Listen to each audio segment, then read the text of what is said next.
बाजे चकिया बेटा एहन बोले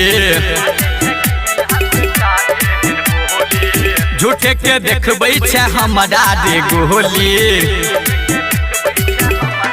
रे बाजे चकिया बेटा एहन बोली झूठे के देखबै छै हमरा रे गोली बाजे चकिया बेटा एहन बोली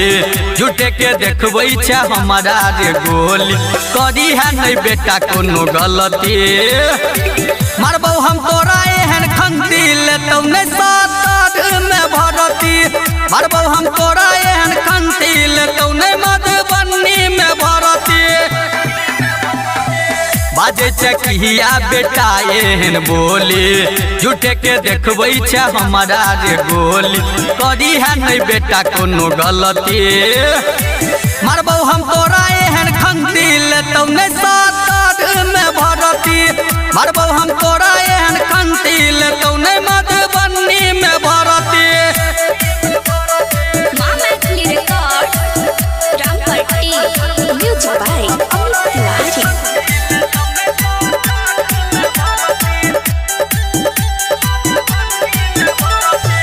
चलतौ ने बेटा तोहर कोनो रंगदारी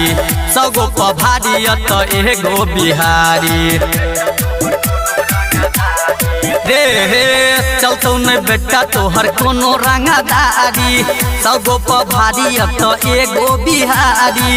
कहै छियौ तोरा बात के समझै हमरा सामने रे बेटा एना नहीं गरजै रखने छियै हम असली मारबौ हम तोरा एहन खंती लेतौ नहीं दरभंगा में भरती मारबौ हम तोरा एहन खंती लेतौ नहीं तोरा पटना में भरती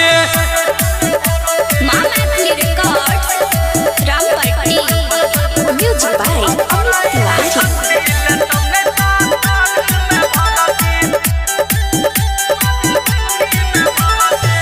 कहै छियौ रे बेटा रहै सम्हर के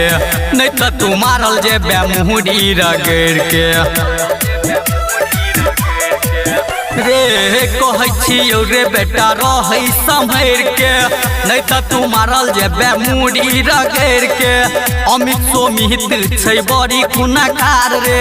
नीतीश परवाना के चलै छै नाम रे पवन अकेला झाटू सन के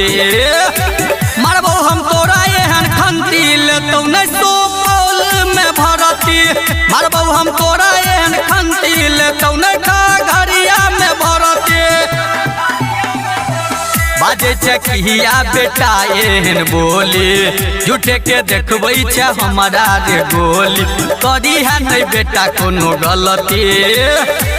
मारबौ हम तोरा एहन खंती लेतौ नहीं सात में भरती मारबौ हम तोरा एहन खंती लेतौ नहीं मधुबनी में भरती धुआं धुआं उड़ा देबो बेटा।